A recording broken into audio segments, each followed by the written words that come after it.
Well, hello to everyone here at Tylertown Baptist Church. We want to first thank the people in charge of the church here for allowing this command center here in the central part of Walthall County. I want to thank each and every one of these elected officials that are standing behind me today. And I really want to thank the first responders who have been working through the night, literally since Friday, all throughout our state. I said this yesterday, but it bears repeating. At this point, we have 23 counties across Mississippi that have received significant damage, and we have assessment teams in virtually every one of those counties doing those assessments. Obviously, here in Walthall County, where we find ourselves today, a place that's very special to me and my family. We find ourselves in one of the hardest hit communities in Mississippi. The major storm that came through across the Louisiana line that hit Walthall County stayed on the ground for over 70 miles on Saturday afternoon. That is unusual. That is not common. Oftentimes these tornadoes hit ground, bounce up, maybe they hit ground and do a lot of destroying and then go up into the atmosphere. This one was on the ground for 70 plus miles. I was in Covington County this morning. I had the opportunity to meet Mrs. Lott, who lost her husband on Saturday afternoon, whose sister was thrown from her home, was found in the woods, but was sent to the hospital in Hattiesburg and was actually getting surgery this morning. That puts a real clear indicator of the kind of not only property damage that we've seen, but also the loss of life and the number of injuries that we've seen. It's really a difficult time. But during these times, we also see the best of Mississippians, people getting up and helping themselves and helping their neighbors. And I will tell you, those individuals that are situated throughout this mobile command center give me inspiration to do my job. And I see the volunteers that are here that just show up, may or may not know anybody in the community, the Red Cross, the Baptist Association, that are just here to help. It gives me great inspiration, and I know it does to people as well. We're here today to get information. That's why we're talking to these local officials, getting information from them to make sure that the resources that are needed get to the people that need them. Now, I want to say this to everyone in the press because this is important. During these storms, it becomes particularly challenging because you have competing interests. The single most important thing that has to be done on this past Friday and this past Saturday and into today, obviously, is search and rescue and making sure all of our people are safe. Simultaneously, though, it is incredibly important that we are gathering data and gathering information because we have to ask for and receive a federal declaration, that is to get individual assistance and public assistance. We have to have the data to prove that we've met the thresholds that the federal law requires. And so while I certainly want to make sure that everyone is coordinated, everyone is doing their job, because while some are trying to cut limbs and trees out of people's yard, that is extremely important. And while others are trying to do search and rescue missions on Friday and Saturday, we've got to make sure that the folks that are responsible for gathering the data and determining which houses are fully destroyed, which houses are partially destroyed, how much damage has been done to the electrical lines, for instance. I started in Covington this morning, went through Jeff Davis, came through Marion, just came through Walthall counties, and the number of people from our electric power associations, our rural electric power associations that are out working, trying to get the power back on, is staggering. Huge numbers of people all over the place. Obviously, these are relatively rural areas, and it's going to take a little bit of time. So times like these, particularly 48 hours later, patience runs really thin, and I get it. But we've got to maintain patience because there's only so much that can be done and so quickly to get that power back on, which is a critical component to everything else. If we had for example, if there's a particular home that was destroyed and we have a travel trailer or something that we're going to put up on someone's property at some point, that's great. But if it can't get power, it's going to limit the effectiveness of that particular travel trailer. So with that, I'm going to turn it over to Mac and let him say a few words, and then eventually we'll open it up to questions for the press. So Mac. Thank you, Governor Reeves. Steve McCraney with Mississippi Emergency Management Agency. Came down to this location yesterday to kind of get an operational look at what was going on, and search and rescue had finished up yesterday morning. So they did an all-nighter yesterday. So those that we have a priority and a route at which we do things. Volunteer groups have been awesome. Those that are coming in to do the work, to come in and cut debris, to clean out homes and houses, but we do that through these local emergency management. Royce here in Walthall, we work closely together. We've trained to do this. We bring in more people, we bring in more teams, but we do it, it's a controlled chaos. It's not chaos. We control it to make sure that we're not leaving that one person, that one home behind, that we're looking at everything out there. Over the past 24 hours, we've been able to probably accomplish, I think my last numbers were about 525 assessments. And that's going to probably double by the time I'm through getting off the stage here today. We have teams statewide. We are looking at a lower event, almost like the Easter storms that happened to us that time. And then we're looking at an upper event in this state, like the Rolling Fork Amory storms that happened just a couple of years ago. So 23 counties.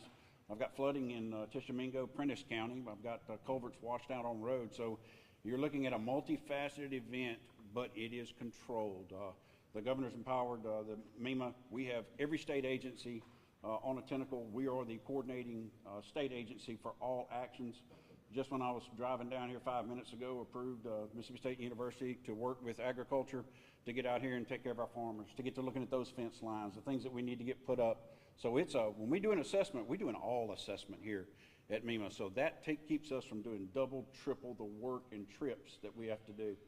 Maximum sustained outages that we had were about 36,000 in the state, and we were roughly under 9,000, probably hopefully at 7,500 now. But there's still a lot of electrical co-ops that are out there working. We passed them on Highway 27 coming down the governor and they are hanging triple span.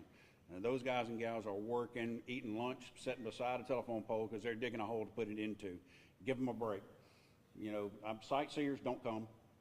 Talk to these local emergency managers, to the Mississippi Emergency Management Agency, the VOAD people in the state, the volunteer organizations after disasters. We'll coordinate you to get in here and do the great things you can do in the state of Mississippi. But we've got to do it in a manner where we can all dance on the dance floor together.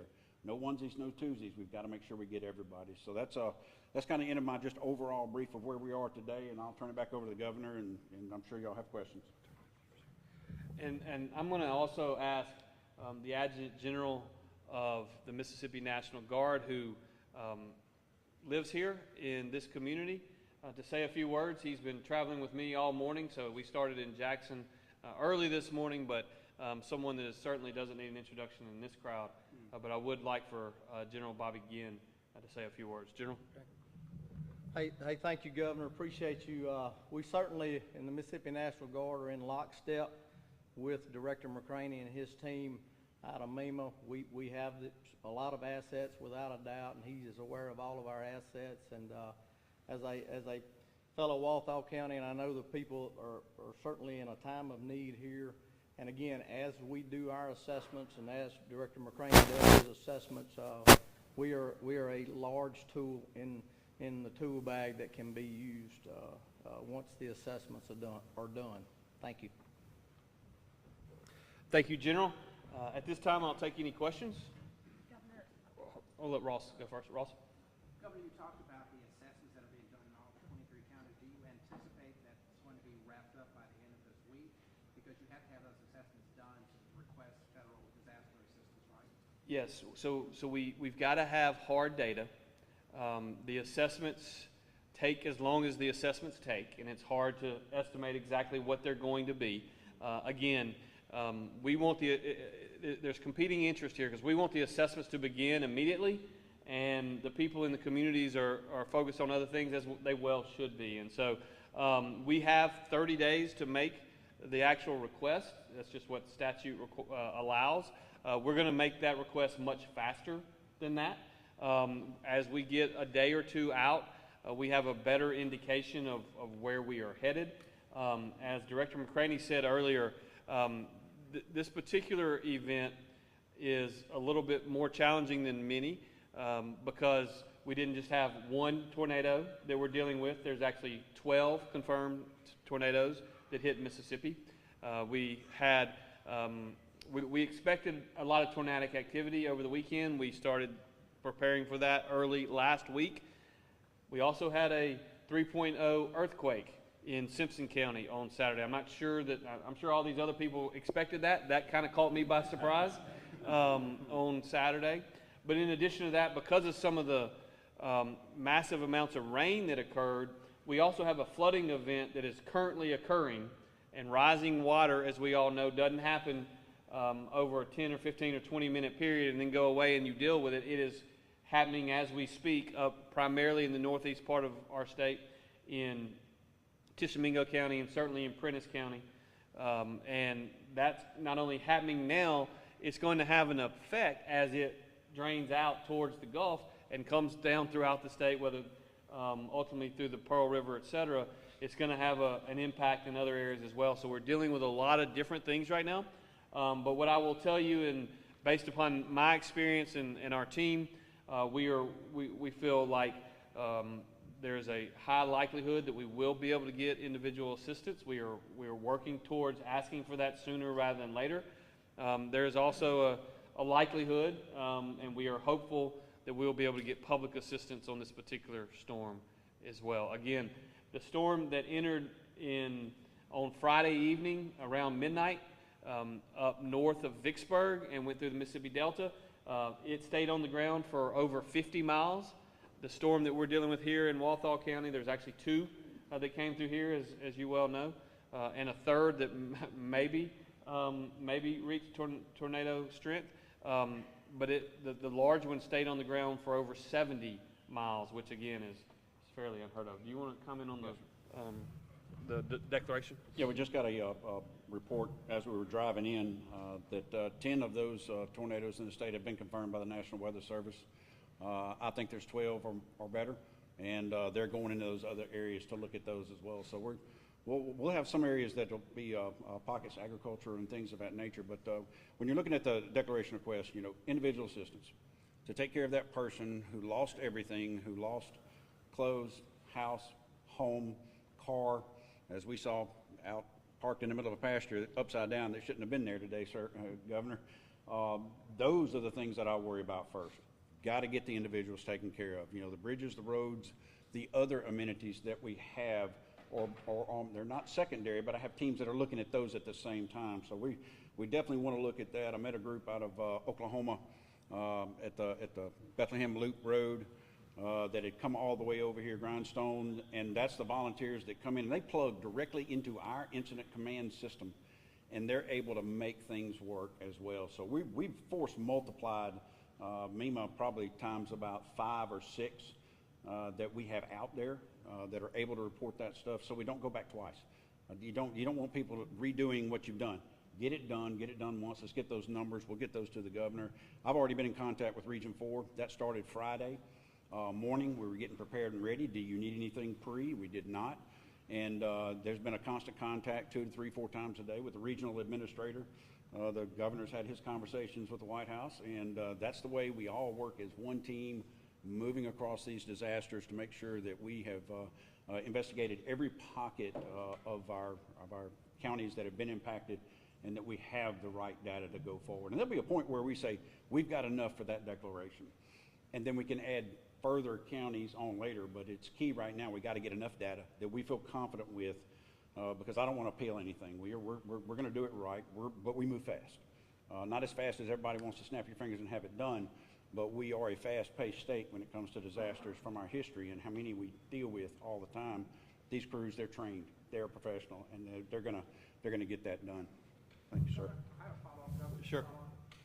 Given President Trump's previous comments about eliminating FEMA, do you have any doubt that the federal government will be there to assist Mississippians in need? I have zero doubt that the system is going to work exactly the way it's supposed to work.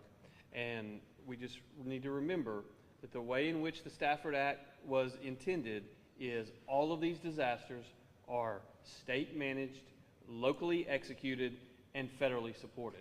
I've had conversations with the White House multiple times over the last several days. I have full confidence that that is going to occur in this event, just like it has in every event that we've dealt with, certainly for the last 20 plus years that I've been involved in recovery efforts. And Governor, what's concerning is that this is just the beginning of a severe weather season. Looking ahead, how are you protecting residents from more dangerous weather this year? Well, obviously I can't control the weather, and you know I can get blamed for it. I've noticed over many years in public office. But what I would tell you is you're right, and it's important. You know, we went 24/7 at the State Emergency Operations Center at noon on Friday, and we have worked incredibly hard to make as many Mississippians as possible aware of the dangers that were coming through this past weekend. But you are exactly right in that we're early in the tornado months for 2025, and we have been relatively fortunate over a number of years with respect to hurricanes, and I'm concerned that this year is going to challenge us a little bit when it comes to hurricane activity in the Gulf of Mexico. You know, the last 3 or 4 years, there's been a lot of hurricanes in the Gulf, and a lot of them have ticked west at the last minute. A lot of them have ticked east at the last minute, and I kind of, as a math guy, I believe in the law of averages, and eventually we're going to have to deal with that. And so what I would say to all Mississippians, and quite frankly everybody in the southeastern United States and beyond, is be aware. Pay attention when officials are warning you. We're not warning you to raise any sort of fear. When we get very, very loud, we are telling you that we are worried that the risks are there, that we're going to see significant damage. And so we started that process last week, and unfortunately we had exactly what we expected on the weekend, which is a very, very difficult day of weather throughout our state. And then the final thing I'll just say, and this is to the question with respect to these storms in our conversations with the Federal Emergency Management Agency, is we are going to ask, and we think we should get approved, that this was one event. There was, just because there were 12 different tornadoes does not mean that there were 12 different events. It was one storm system that came through over about a 24-hour period, a little bit after daybreak on Friday through about 10 o'clock, 11 o'clock on Saturday evening. And that was one storm, and that's obviously going to play a critical role in us reaching the thresholds that we need to reach to get the federal declaration that we need.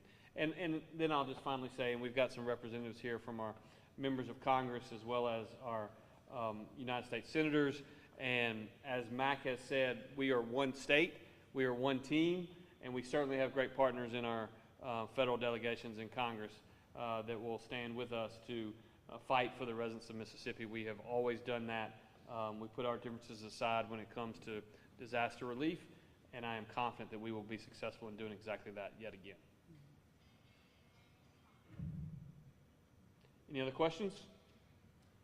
If not, I just want to conclude by one more time saying thank you to the folks, the local folks that are here today, but more importantly that were here on Saturday and dealt with the immediate aftermath of what can easily be seen as a very crippling event. To our members of the Board of Supervisors, our state representatives, our state senators, that stood behind me today. I want to thank them for their work and their efforts, and just know that we are going to continue to work together to provide every available resource that we can possibly provide. If there are unmet needs, MEMA needs to know. Every day when I talk to Mac, every meeting we have, I begin with, are there any unmet needs? Every day the response is, sir, as of 3 p.m. there were no unmet needs, but we know that things change literally every hour of every day.